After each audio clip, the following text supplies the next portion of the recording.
All right. Just waiting for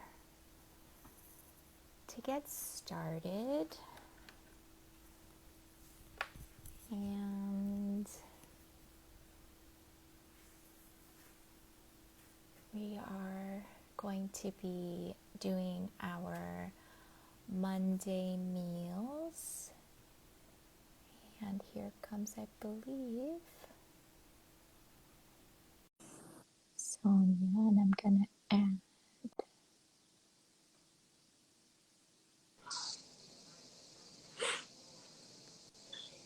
Hey, Liz. Hey! Well, this is close. Hi. Hi! Hi! Yay! Wow, so timely. I know you all are just like on time. What a way to start. Happy Um, Monday. Yay, Monday. And I woke up this morning, I was like, why is my calendar so packed? Um, Please. so we're gonna do some introductions and then want to hear what y'all are having for lunch. If you're having lunch or you're planning to. You know what I realized? I don't think I've ever explained the idea around Monday meals, like where it comes from. And there was actually a time for a moment where I got laid off at a nonprofit, and then, and I was looking for work, and it was really hard, actually. It was really hard, and I was thinking about doing an entire career shift and doing nurse midwifery.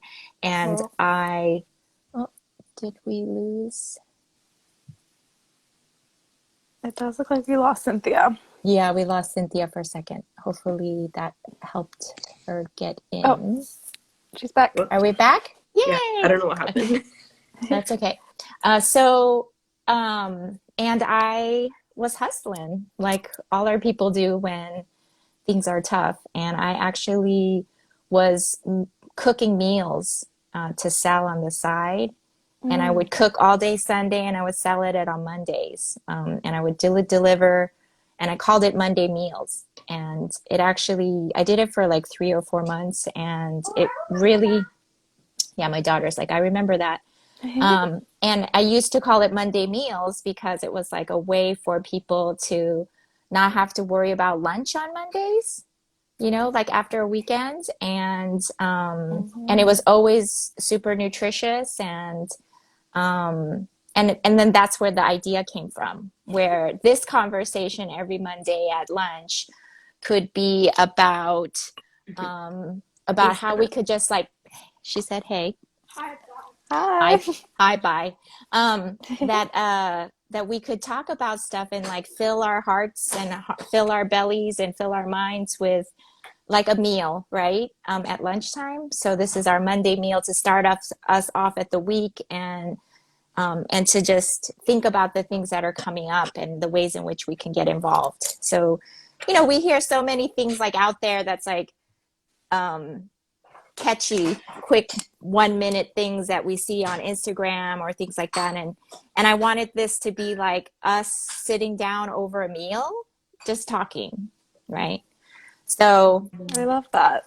I made a barbecue pork with like a chow siu kind of, and just some rice and kimchi. So Amazing. that's my lunch. Wow, you're eating good. I hope it's good. So you might see my face as I'm trying it out. But anyways, I did introduce myself. My name is Liz Huck. I'm the executive director of Oakland Rising. And we have Sonya and Cynthia from EBASE, which is East Bay Alliance for a Sustainable Economy. And we're really excited because they have been a partner with Oakland Rising and part of our collaborative from the beginning, from the get. So just want to give a lot of love to eBase and all the work that you all do. But why don't you give us some introductions to yourselves and maybe a little bit about what eBase does and the role that eBase is playing, and tell us what you're eating for lunch if you're eating. Um, uh, and EBASE's role in all of this budget fight in Oakland.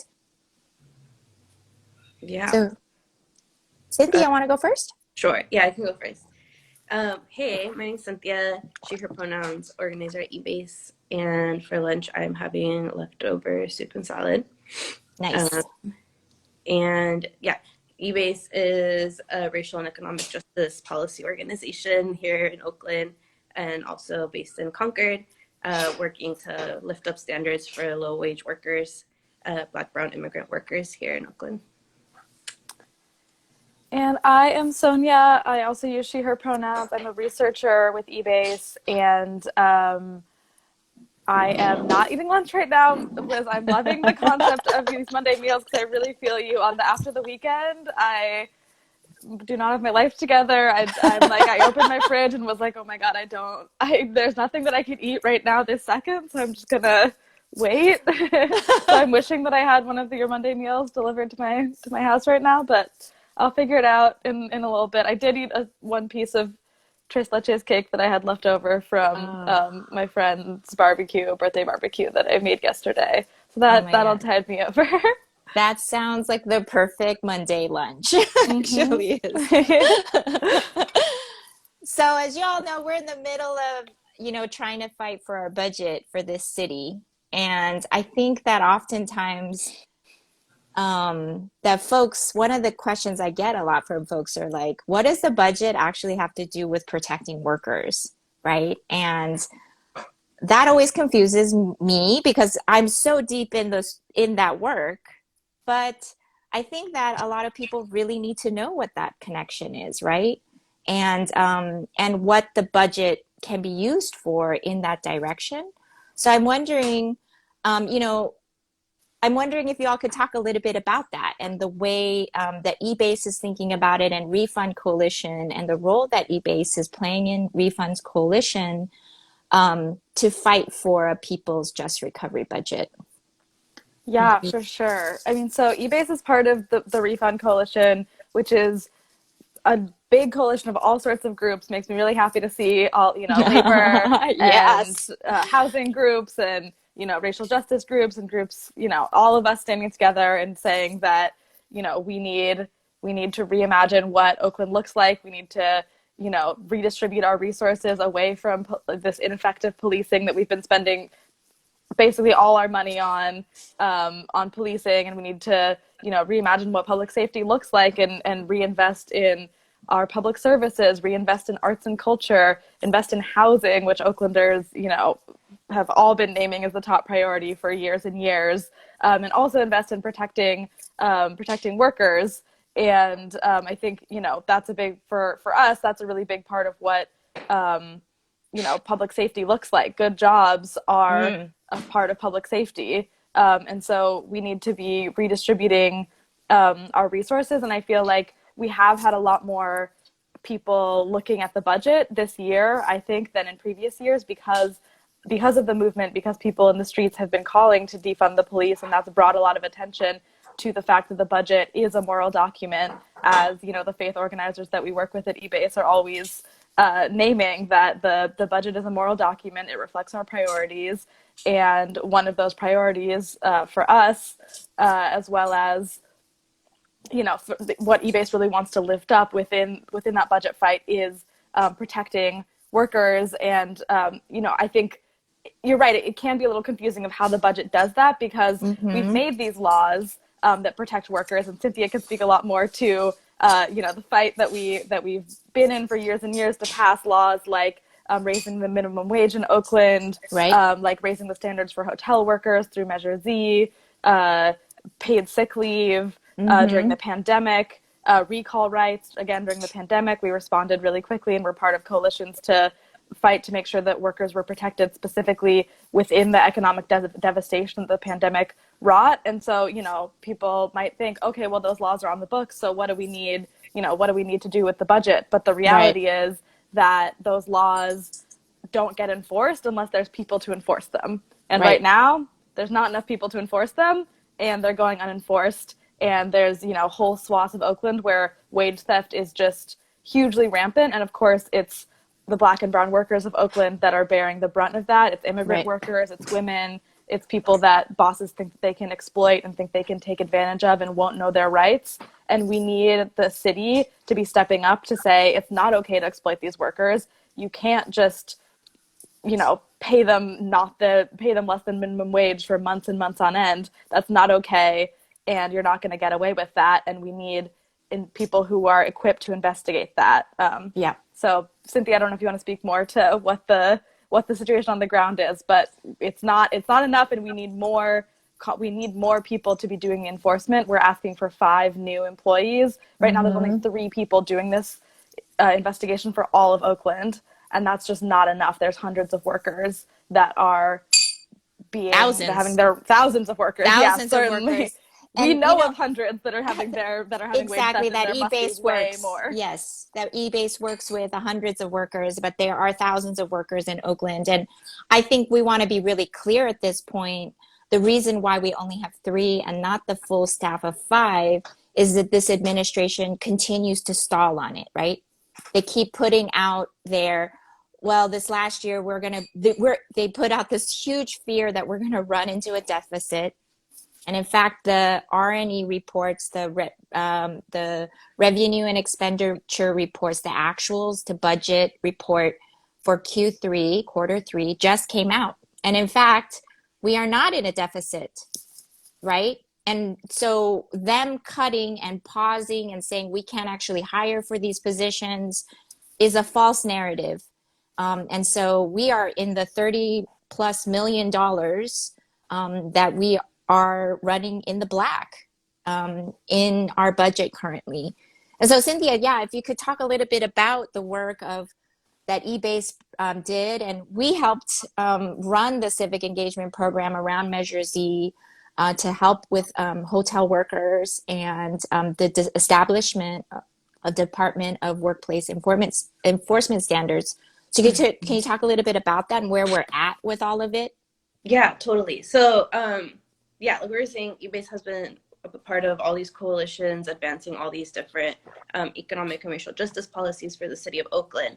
But in 2018, we passed Time's Up Oakland, which was Measure Z, which goal was to raise the standards for hotel workers and protect hotel workers on the job. So what this law did was require all hotels within the city of Oakland with more than 50 rooms to provide panic buttons for hotel workers that alerted, security or management trained in respond to the situations. It limited how many rooms workers could clean per shift. And it also lifted up their wages to $15 an hour with healthcare benefits or $20 without healthcare benefits. That's right. And so what we also included in this law, because we had seen over the last, 10, 15 years that we've been working on these laws, is that we pass these really amazing laws, but there is no way that we are seeing that these laws are actually made real for workers. Right. Because, employers just would not comply. And then where do these workers go to? And the city had kind of given this task to a department within the city of Oakland. But this department was not necessarily trained or created to specifically deal with workers' rights complaints. And so what we ended up doing was creating within this law the Department of Workplace and Employment Standards, which is like a wonky term, but basically what it is basically like a worker center within the city of Oakland.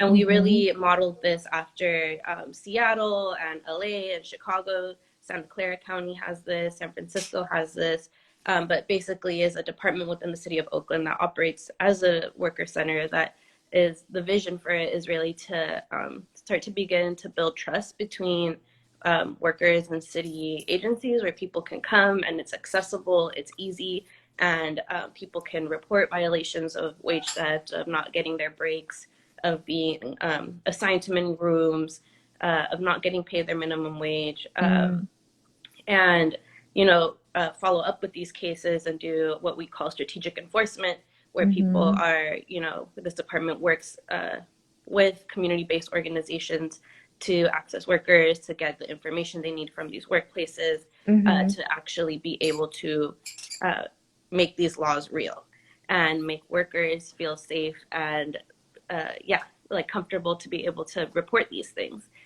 because we know that retaliation is one of the main deterrents for workers too. And so this was like this big vision that we had for this department that over, I think it was like 76% of Oakland voters passed this law. Yep. And it was supposed to be stood up by July 2019. Mm-hmm. This law was passed November 2018. 2 years ago. Yeah, going on 3. And we didn't really see it happen till 2020. And what the city ended up doing was just kind of renaming the department that had been previously tasked with these roles, and not adding any positions and not adding any real funding to this department. Right. And so that's kind of like, this is a real issue, as like Sonya and you were saying, Liz, low wage workers are extremely vulnerable to wage theft and are a huge, substantial, and like growing number of Oakland's workforce. And the rate that this department is going at is just completely ineffective, to the point where worker centers or people who support workers and trying to file claims and make their work rights real just stopped working with this department, are not filing complaints with this department, are looking for other avenues, whether it's like private lawyers or going through the state or the federal government, because there's just no way to do this, right? We see that the cases that we file are backlogged for years. They're never seen, or they're just completely just disappear into thin air. And so, from 2015 to last year, 2020, we saw only 54 cases get closed. Oof. What? Yeah. While that is ridiculous. It's completely ridiculous. And when we look at other, other cities that have similar departments or created departments like this, we're seeing like thousands of cases closed a year, right? They close them in within like 60 days. Right. And the city of Oakland is like 2 years later, ... what's happening. And I want to be really clear, right? Because in this situation, just like we're going through this budget process, the mayor and the administration makes a budget proposal, city council counters that proposal, and then it gets passed. And then the city administration, the mayor and the city administrator need to implement this, right? So they get the directive, the city council gets the directive from the people, and then the administration is supposed to put this forward and actually put it into action. And that it was the city administration that had stalled on it, that would continue to do that. And that is a tactic, right? Yep. That's a tactic by neoliberals to say, hey, it's passed, we've got it on the books, but, we're not quite sure if it's going to work or if this is feasible. And, we're always kind of running in a deficit. And the reason why we're running in a deficit, wink, wink, is because OPD is spending all of our fucking money on overtime, right? Yep. And so they don't want to talk about that, but they want to just say, instead of like pausing on the overtime for OPD, they're saying to our workers, sorry, we can't help you right now. You're just going to have to deal. In the middle of a pandemic, they froze the position, the deputy director position for this department, which we desperately needed someone with actual workers' rights expertise to come in and show this department how to do the strategic enforcement model that we want, how to talk to workers, how to reach them, how to build trust. They froze that position. Meanwhile, OPD is running up huge overtime sums. So it really just reflects how OPD gets these incredible breaks, and other departments, it's like, oh no, we don't have any money, sorry. Yeah, and I just want to read some of the things in the chat. Like someone's writing, shame on them. Yes, shame on this administration. Shame, Shaft. Remember that hashtag, y'all. That has been going around for a decade. And then I believe this is Sherry Murphy, who's written Tactics That Impact Black and Brown Communities, that this is historical, that this is an arm of white supremacy. Like this is the way in which they get us, right? This is the systematic places that I think people fail to see, because it's the interworkings of the city. And the city is really good at masking that, at covering that up so that we don't actually know what's going on as a process. And we're opening this up. And thank you to EBASE, and thank you to the hotel workers who really put themselves in a position to say, we need to get paid fairly.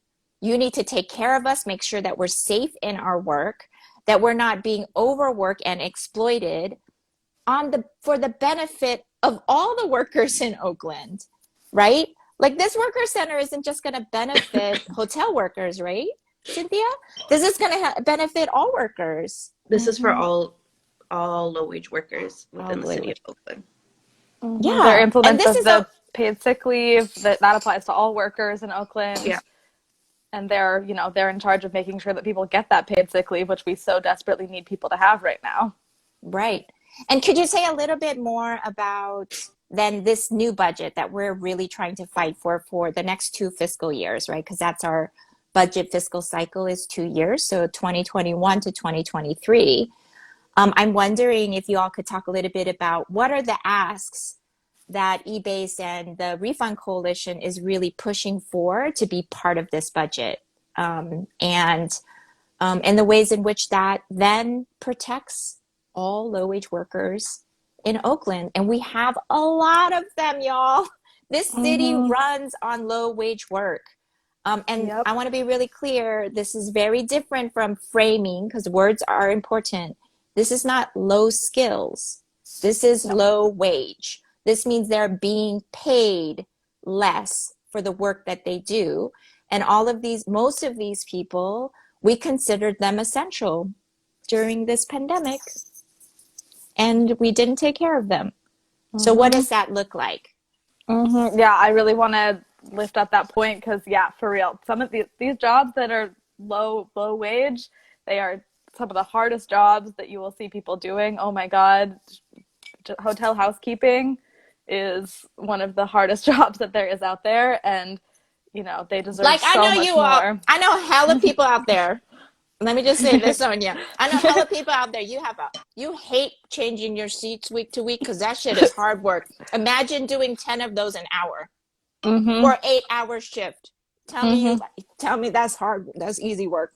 Yeah, no, that is skilled labor to be able to do it that fast, and that applies across the board to the fast food workers. That applies to the childcare workers. That applies to all of these jobs that we as a society are not valuing enough to pay a living wage. But in terms of the budget right now, what we're asking for, EBASE as well as other Unite Here Local 2850, Centro Legal, Street Level Health Project, some of our workers' rights allies that are part of this Refund Coalition, we are really asking to see this department have the Department of Workplace and Employment Standards that is in charge of making sure that employers are not taking advantage of workers, they're not doing wage theft, they're letting people take their breaks, they're letting people have their sick time, they're paying minimum wage, all of these things. We want to see that department, and specifically the people in that department that are in charge of enforcing those standards, because they're trying to throw all sorts of other stuff in there. But we want to see those people. We want to see, right now we have 3, we want to see 5 more. We want to get up to 8 people that are investigating these claims, because we know that right now there's hundreds of cases in the backlog. We need to start moving through that because they're going to keep coming in, and we need way more than we currently have for that department. And so we want 5 new employees in the Department of Workplace and Employment Standards that are specifically in charge of investigating these claims and making sure that people are actually paid out these back wages that they're owed. We know that there are tons of people in this city that are owed thousands of dollars in back wages, even possibly tens of thousands of dollars in back wages. They're not getting those.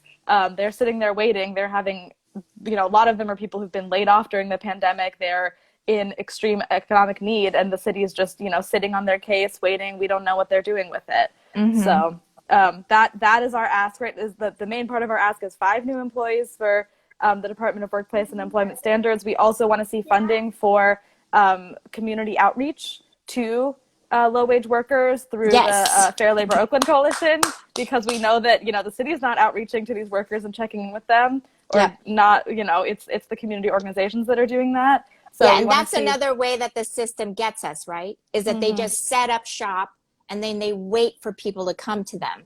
And it's like, y'all need to get out there. That's why we have the issue with the uneven distribution of the vaccinations in our community, right? Because they failed to do outreach.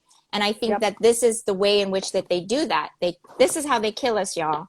They Mm-hmm. literally make it inaccessible to us. They don't go out and provide the information to us. Like suddenly some worker in the back room or in the back kitchen of some, restaurant is supposed to suddenly know that they have rights, right? And it is on organizers to get out there and tell people, but it is also incumbent on the city to ensure that that information is there.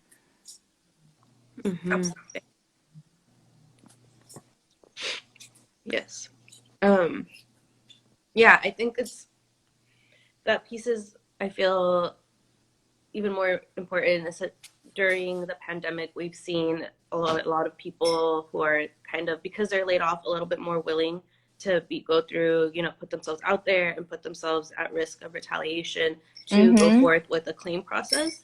And even in this last year, we filed about a dozen, still working on some more cases for hotel workers here in Oakland. Mm-hmm. And there was one person from a hotel that I keep them anonymous, but she was a hotel housekeeper. Yeah, she was a supervisor for her department, and she got a bunch of her coworkers to file claims because their workplace was not Can you did not close have that one? panic buttons, did not abide by the square footage limitations that Measure Z provides at their workplace. They were not paying them the adequate wages. They were not paying them $15 an hour with healthcare benefits or $20 without. And so when she went forward and filed all these claims, or helped her coworkers file all these claims, she saw these extreme retaliation at her workplace where she was laid off and not called back in the right to recall process in the way that they should have been. And this is just, even with like clear documentation, with like support from community groups like ours, or other groups, in having all the evidence that they need to like show that this is a case of retaliation. The city is still just like, well, we're still waiting to hear back from the employers, or we're still trying to get this information or that information, and it will be like a year since this whole thing went down. And so it's, we know that as like organizers of community or workers' rights organizations and groups know that we have to organize to actually see changes happen in the workplace. That's right. But we at least, and this is something that even, the city is telling workers. They're like, well, it sounds like you need to organize. And so it's something that like... What a way to gaslight them. Yeah, and so it's like... We're organized, and that's why they fired. That's why they fired this person, is that she was organizing. So it's now on y'all to protect her from retaliation. Yeah, exactly. Like, please go put yourself and your coworkers at risk. Yes. Because we're not able to do our jobs. And so, yeah, this is something that we're just constant. It's like tiring for workers to keep coming up against when they're doing all the things that they know, like think that they should be doing. They're informed of their rights. They're reaching out. They're working with us to file their claims. They're getting their coworkers. They're getting the evidence. They're on it, and we come together and we could go to the city, and the city is like we'll see about this in like a year. Maybe you'll get your job back. I don't know. But in the meantime, what are we supposed to do? Exactly. And, working people don't have a cushion. Working people are not sitting around like, oh, well, I guess I'll just, sit on my hands while I... let me go on in my savings. Exactly. And so, this is just one case, but EBASE does specifically outreach with hotel workers, and I could, like, basically every single hotel within the city of Oakland that is a non-union hotel has at least one form of, city labor rights violations happening. Anything from, most places don't have adequate panic buttons. They give them like a small little alarm that goes off if they push it, but that's not how a panic button is supposed to work. And can you tell a little bit why that panic button is so important? Because this is the type of violence that we don't talk about publicly, right? And I think people need to know this, that not only are they doing some of the hardest work in the city physically, but what they're at danger and risk of in their job. Mm-hmm. Yeah. So hotel workers, hotel housekeepers work in isolated areas of hotels. They work by themselves.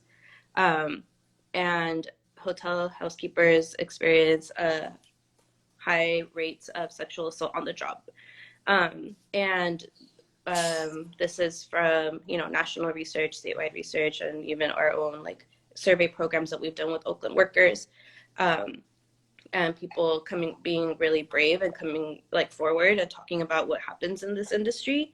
And one way that,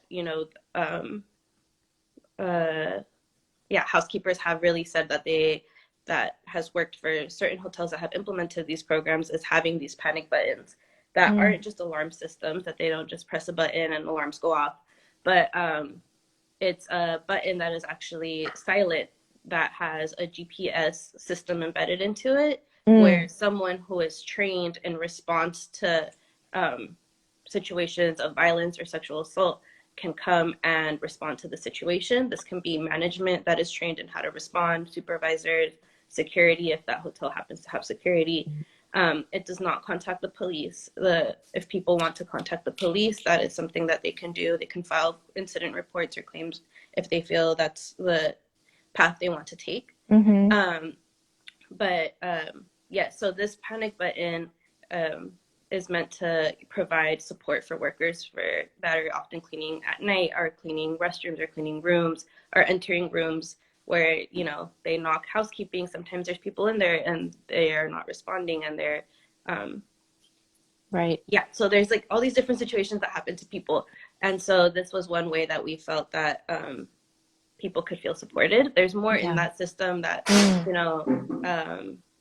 again, it does not contact the police. It is if they want to file claims, they can do that. It creates systems within hotels that are supposed to have a database of guest names who have been violent or caused harm to people, so that hotels know and people know, or the workers know.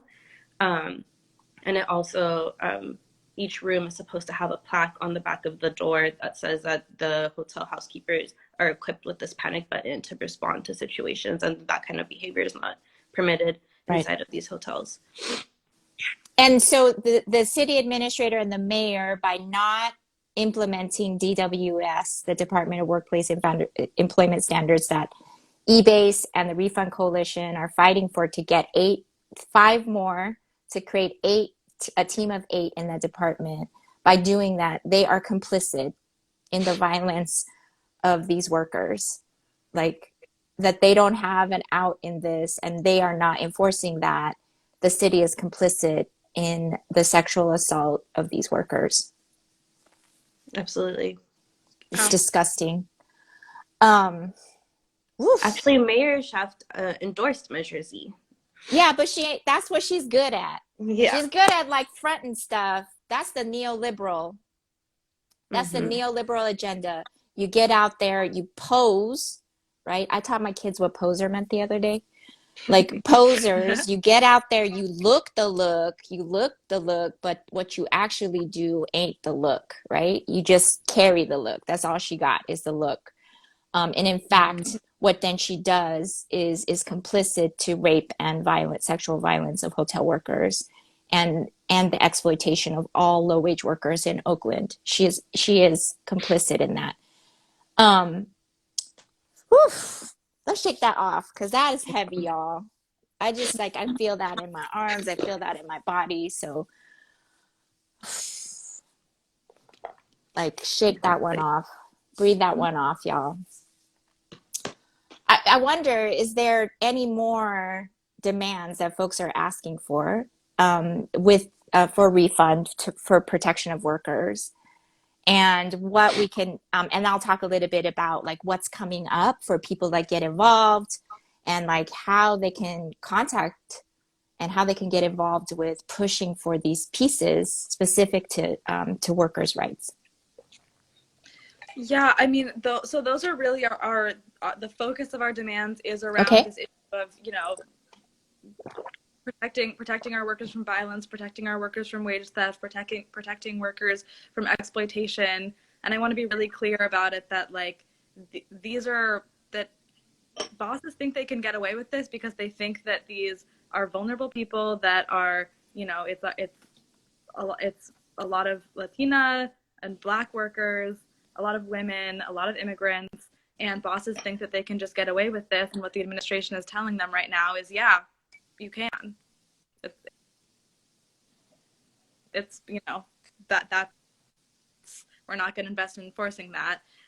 But we also, part of the Refund Coalition, we're concerned about that the mayor's budget is cutting workforce funding, which is meant to, you know, bring, you know, when we talk about good jobs are public safety, these workforce development dollars that are going towards training people into getting good jobs, the mayor's budget is cutting that right now, and we want to see that restored. That's a really big issue for us, is that, you know, we need to get Oaklanders that have been shut out of the economy into good jobs, and that's critical for our communities. And so that's also something that the Refund Coalition is fighting back against. And additionally, we are, you know, standing with public sector workers that have, you know, there were cuts during the, you know, throughout the last year. There's been all sorts of cuts to public services, cuts to our parks, cuts to fire, these incredibly important services that Oaklanders need. And so we want to see, and particularly it was the temporary, you know, workers that they call temporary, but a lot of these people have been working for the city for years and years. And it's disproportionately Black and brown Oaklanders that are temporary and part-time positions. Those are the ones that were out the door. And that a lot of those, you know, continue to be frozen in the mayor's budget. And so we really stand with the public sector workers in trying to say that we, you know, we need to bring back those jobs. Oaklanders need those services, and our, you know, public sector workers need those jobs. Those are an engine of economic equality in Oakland. That a lot of the best jobs that Black and brown Oaklanders have are city jobs. And so we need to bring people back on, bring back full-time Parks and Rec staff. Things like that. So we stand with the public workers in those fights. Yeah, and I would add that we're also advocating for the funding for the Oakland's day labor program that was not put into the mayor's budget this cycle. And this is, you know, money that goes to supporting, making sure that day laborers have access to programs that are actually paying them the minimum wage and providing them their workers' rights. Yeah, I was looking at the race and ethnicity of part-time temporary employees in Oakland, and it is 85% POC. 45% of that is Black. And the majority, 68% of them are Oakland residents. Wow. Right? So us thinking about temporary workers, and in the scale of Oakland city workers, they are considered the low wage workers of the city, right? They are not getting the same level of pay raise and pay salary scale that, say, the administrator gets for the work that they do. So I wanted to add that. And like that's really what liberalism looks like, is doing these things that are, you know, on their face neutral, where it's saying, oh, well, we're just going to cut our temporary staff. But what the impact of that is Right. all of these, you know, Black employees, these brown employees of Oakland, oh, well, you know, it's just that they're temporary. But of course, you know, the impact of that is very Exactly, exactly. And I think that so we do have a few dates that are coming up that are super important, right? So talking about protection of workers, I believe that this Wednesday there's going to be a special city council meeting on the 26th. And they're going to be talking about a big change in the budget that has to do with all the civilian employees receiving a COLA. So that's the cost of living increase adjustment. And as well as that things to look out for is then on June 10th. So we have the city's mayor's budget that's out there. And so using this tool that if you don't know how to use the tool, you can go to our Facebook Live. I did an event last week on Monday Meals where ECAT Burton from the Budget Bureau came and explained how to use the tool. So that was the mayor's proposal. And then City Council, the City Council President, Nikki Bass from District 2, she's going to be making public her budget. And let's be sure she will submit it on time, unlike the mayor, who was 7 days late. And we're still waiting on the city attorney to tell us what ramifications or that the city mayor should be incurring as a result of being late and beyond the city mandate, the legal mandate. So, so the 10th is when their budget comes out. Stay tuned. We're hoping that on July 14th, Council President Nikki Bass will be on Monday Meals with us to talk about that budget, what it looks like, what those priorities are, how she listened to the community and what are the needs, and lifting up Reimagining Public Safety Task Force recommendations. As well as then on the 17th, there will be the City Council meeting, right? And so hopefully there'll be some actions and phone banking and some door knocking that will be happening in between.